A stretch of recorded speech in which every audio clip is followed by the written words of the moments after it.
जी नमस्कार साथियों। तो कैसे हैं आप सभी लोग। आप सभी का अपने ऑनलाइन प्लेटफॉर्म श्री आज एक क्लास में बहुत स्वागत और अभिनंदन है। साथियों, हम पढ़ रहे थे सोशल साइंस चैप्टर फर्स्ट, ठीक है। और सोशल साइंस चैप्टर फर्स्ट जो कि यानी सामाजिक विज्ञान, आप लोग जैसा कि यहाँ पर देख रहे हैं कि class 10 social science chapter first mission 2027। तो आप लोग जो है सामाजिक विज्ञान में चैप्टर पहला पढ़े थे जिसका नाम है यूरोप में राष्ट्रवाद का उदय। इसके काफी चीजें हम लोग इसके बारे में पढ़े थे और आप लोगों को वीडियो के माध्यम से काफी चीजों के बारे में आपको जानकारी जो है दी गई थी। तो यदि आप लोग जो है नोट्स नहीं बना है तो आप लोग नोट्स बना लीजिए। और हमारा जो बिंदु है वो मुख्य तथ्य पर हम लोग बात कर रहे थे। तो मुख्य तथ्य पर हम लोगों ने यहाँ पर जो है बात किए थे। और यहाँ पर आपको बता दें कि जो है इसको हम यहाँ पर बात करते हुए और आपको यहाँ पर यहीं तक हमारा वीडियो जो है समाप्त हो गया था कि फ्रांस जो मुख्य तत्व है वो क्या है, फ्रांस क्रांति 1789 के दौरान एक सैन्य जनरल के रूप में तेजी से जो उभरे थे। तो कौन उभरा था, तो आइए इनके बारे में थोड़ा सा पीछे हम चलते हैं और यहाँ पर आपको एक बार हम फिर से जो है अवगत कराते हैं और आपको पूरा है और हम बताते हैं। तो यहाँ पर बोनापार्ट नेपोलियन के बारे में हम लोग यहाँ पर पढ़ रहे थे। तो बोनापार्ट नेपोलियन कौन था, इसके बारे में हम पढ़े थे और इनका जन्म क्या हुआ था और जन्म स्थान कहाँ पर है और इनके परिवार, इनके माता पिता का क्या नाम था, हम लोग यहाँ पर जो पढ़े थे। हालांकि इनके माता पिता का उतना नाम नहीं आता है, बस इतना आता है कि यहाँ इनका जन्म कहाँ पर हुआ था। और बहुत अगर पूछ लेगा तो जहाँ जन्म स्थान पूछ लेगा वरना जो है जन्म तक ही यहाँ पर जो है सीमित रहता है। क्वेश्चन यहाँ से आपका बनता है बस। चलिए अब इसके आगे हम जो है बात करते हैं कि इनकी शिक्षा के बारे में बात करते हैं। तो इनकी जो शिक्षा है, इन्होंने मुख्य भूमि फ्रांस में ही अपनी जो है सैन्य शिक्षा पूरी की थी और 1718 में तो खाने में ये जो है द्वितीय लेफ्टिनेंट जो है बने थे। शिक्षा पूरी करने के बाद में जो है ये इनकी जब शिक्षा पूरी हो गई तो ये जो वहीं पर फ्रांस में ही जो है क्या हुई, ये द्वितीय लेफ्टिनेंट जो है बने। अच्छा, नेपोलियन के बारे में कहा जाता है कि नेपोलियन की जो डिक्शनरी है, यानी नेपोलियन के डिक्शनरी में मतलब ना शब्द है ही नहीं, मतलब ऐसा कोई चीज नहीं कि जो नेपोलियन के बस में ना हो, ऐसा बताया जाता है।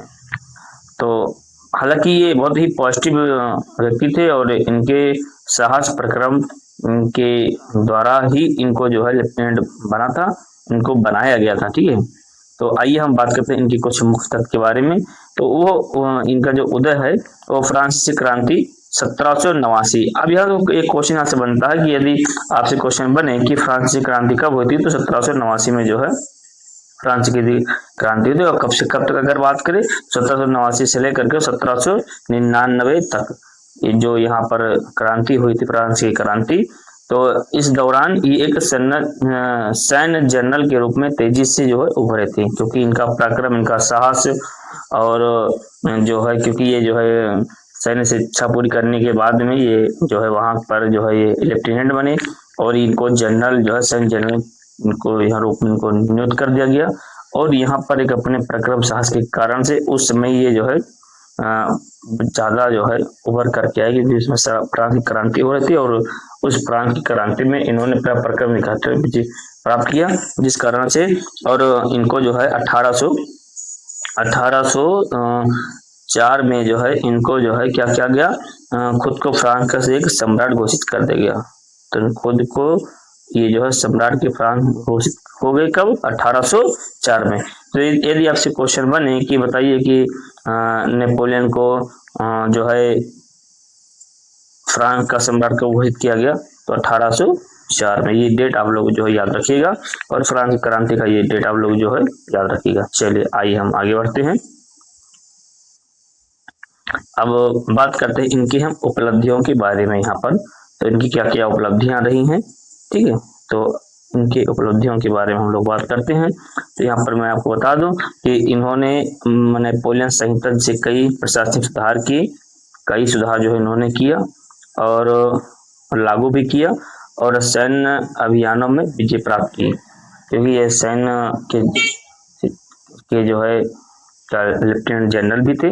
और इन्होंने जो है एक अभियान चलाया जिसमें इन्होंने कई प्रशासनिक सुधार करते हुए और सैन्य अभियानों में क्या किया, उन्होंने जो है विजय प्राप्त किया। मतलब एक अच्छी इनकी जो है पकड़ क्या कहें कि पकड़ ही मान लेते हैं, या फिर यूं कह सकते हैं कि इन्होंने एक अच्छा अहम जो है कदम उठाया और यहाँ पर प्रशासनिक सुधार का मतलब यहाँ पर ये होता कि उन्होंने उसको मजबूत किया।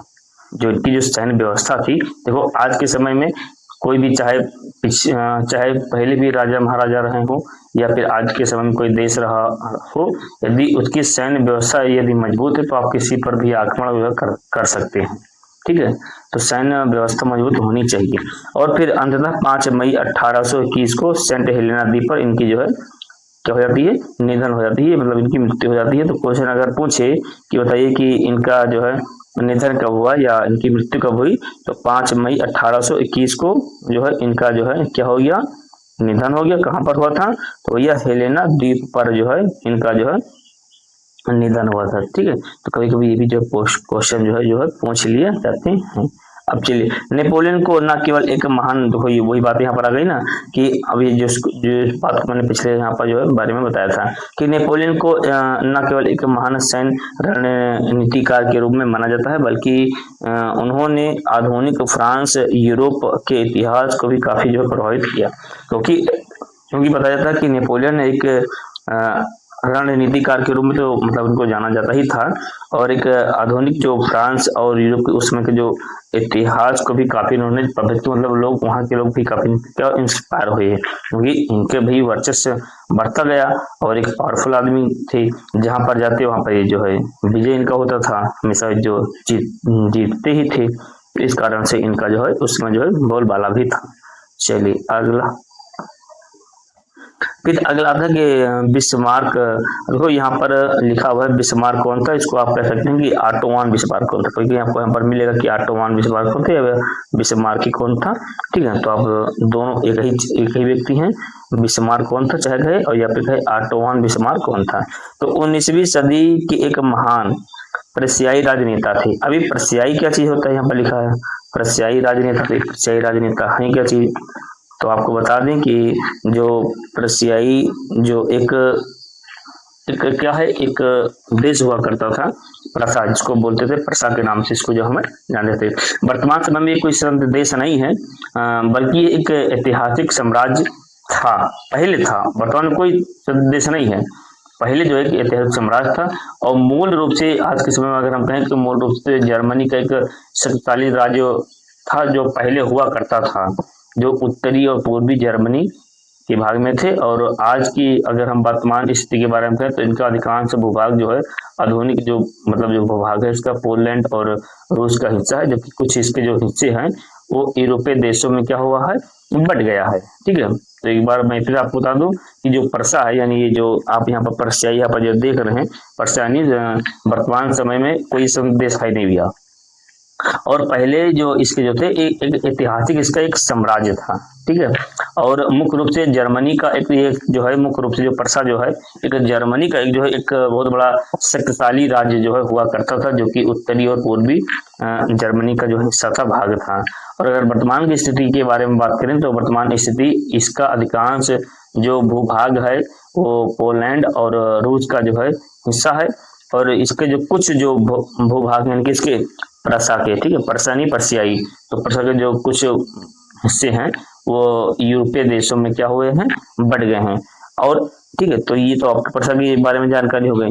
अब यहाँ पर बताएंगे तो लो चांसलर भी जो है कहा जाता था, बिस्मार्क को जो है लो चांसलर भी जो है कहा जाता था। अच्छा, क्यों कहा जाता, तो प्रशिया के जो प्रधानमंत्री के रूप में इन्होंने अपनी कूटनीति युद्ध नीति के दम पर जो है बिखरे हुए जर्मन साम्राज्य को एकजुट करने मतलब एकजुट किया, और 1831 में एक शक्तिशाली जर्मन साम्राज्य का जो है निर्माण किया। ठीक है, जैसे कि मैंने अभी आपको बताया कि जो है पहले जो है क्या हुआ था कि जर्मन का एक शक्तिशाली जो है राज्य हुआ करता था। तो ये 1871 की बात है।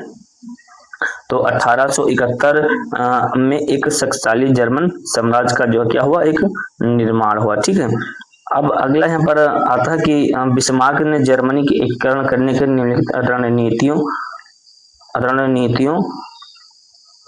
और कदमों का इस्तेमाल किया। तो आइए जानते हैं कि यहाँ पर जो इन्होंने क्या क्या रणनीतियां की, क्या क्या जो है। ठीक है, तो इसको आपको समझ में आ गया।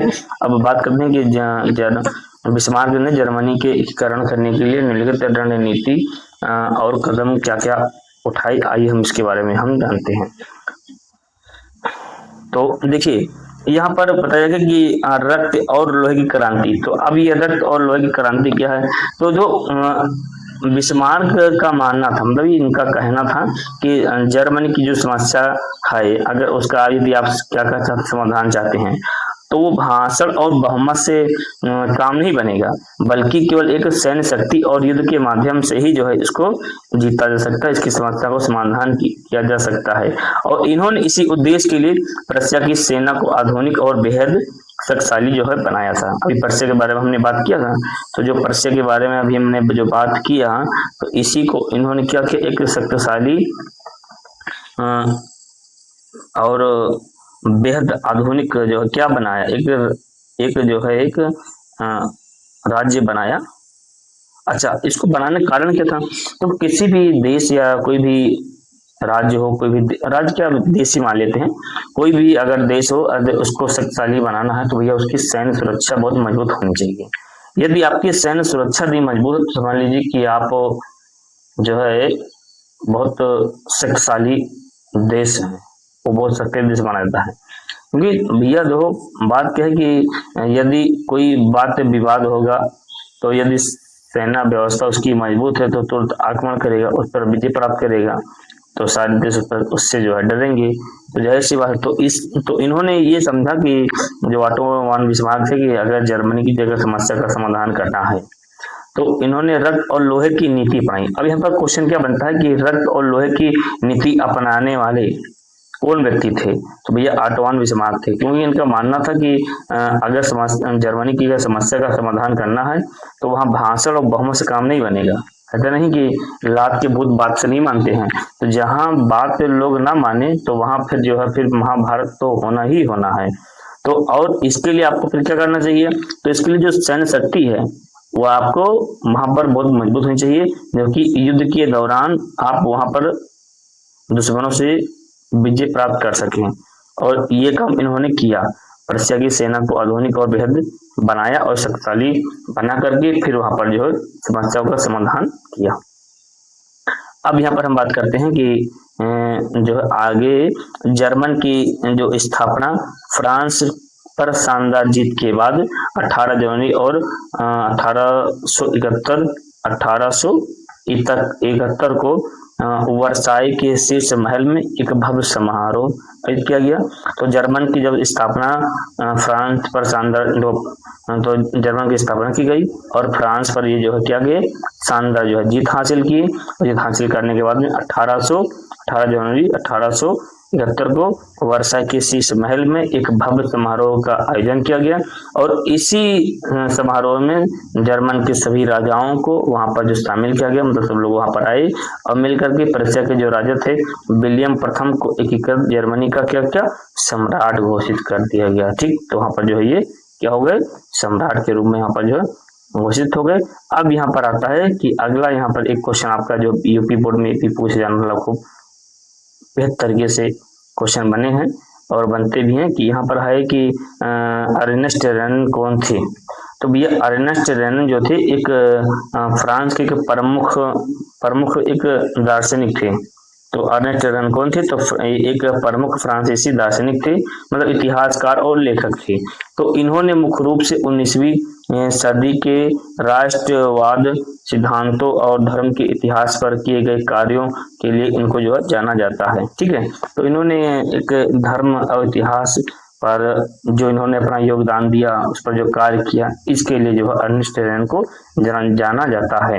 तो कभी कोई क्वेश्चन पूछता है कि अर्नेस्ट रेनन कौन थे? तो यह एक फ्रांस के दार्शनिक जो है इतिहासकार थे।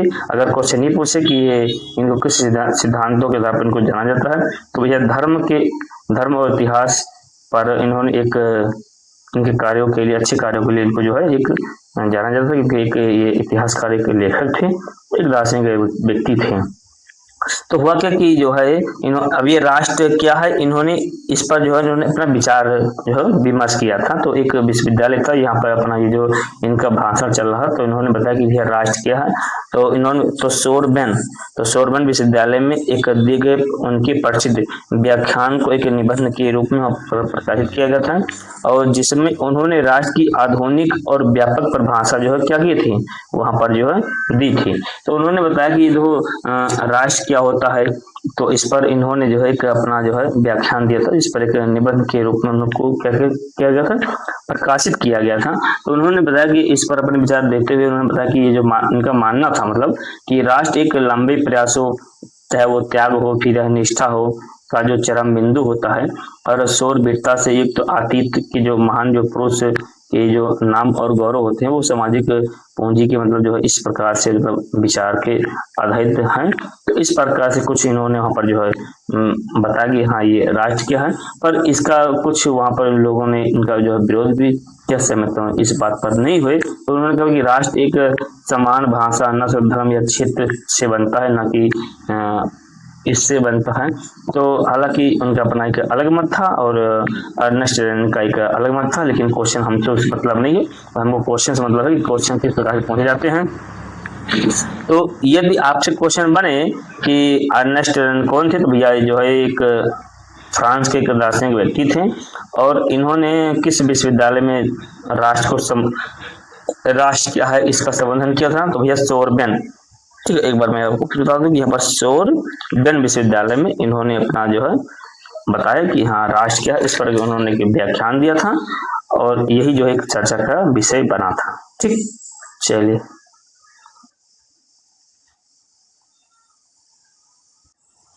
तो भैया अगला जो पीपीटी आपका बना नहीं है, तो भैया अगला पीपीटी आपका बना नहीं है, लेकिन हम आपको क्वेश्चन बता दे रहे हैं, तो उसको आप जो है यहाँ पर जो है देखिएगा, और यहाँ पर आप लोग जो है इसके बारे में आप लोग बताइएगा कि हाँ जो है यहाँ पर देखो अगला एक क्वेश्चन मैं आपको यहाँ पर दे रहा हूँ, इसको आप जो है यहाँ पर कीजिएगा। देखो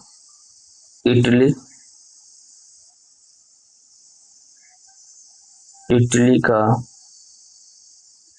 एकीकरण,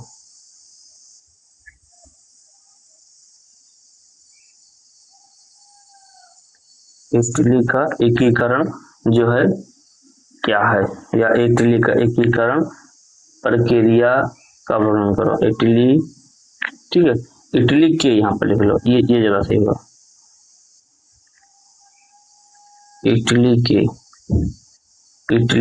एकीकरण की प्रक्रिया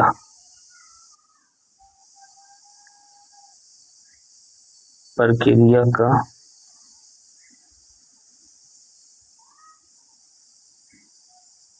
वर्णन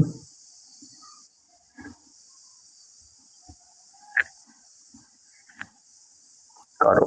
ठीक, इटली के एकीकरण की प्रक्रिया का वर्णन करो। अब हम इसके बारे में हम यहाँ पर जानेंगे, और आपको मैं यहाँ से बता रहा हूँ, इसको आप जो है नोट कर लीजिएगा। ठीक है, क्योंकि ये लिखा नहीं है। तो यहाँ पर देखो, सबसे पहले आपको बता दें कि इटली एकीकरण की शुरुआत कैसे हुई। तो 19वीं सदी में जो इसकी जो है क्या हुई, 19वीं शताब्दी में इसकी शुरुआत जो है हुई थी। और आपको बता दें कि क्या क्या ऐसे कारण हो सकते हैं। तो इस समय इटली की अनेक वंशानुगत राज्यों व बहुराष्ट्रीय हैसबर्ग साम्राज्य में क्या था, विभाजित था। पहला बात मतलब पहला कारण। ठीक है, दूसरा कारण क्या हो सकता है कि यहाँ पर जो है इतावली भाषा, वहाँ एक इतावली भाषा जो चलती है, जैसे हमारे यहाँ हिंदी चलती है, तो उसी प्रकार इतावली भाषा थी। तो इतावली भाषा का प्रयोग संपूर्ण इटली में नहीं किया जाता था, और विभिन्न स्थानों पर इसके अनेक रूप क्या थे, प्रचलित थे। एक इसके भी कारण थे। तीसरा आपका यहाँ समझे कि 1830 में, यानी तीसरा जो आपका जो कारण है वो 1830, इसको आप यहाँ पर लिखिएगा। ठीक है, तो 1830 के दशक में जूसेपो, ठीक है, यहाँ पर मैं आपको लिख दे रहा हूँ जूसेपो, इसको जूसेपो क्या था यहाँ पर जो है जूसेपो,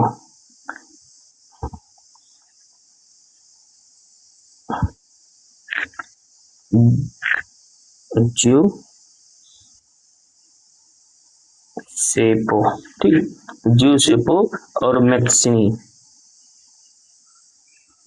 मेथ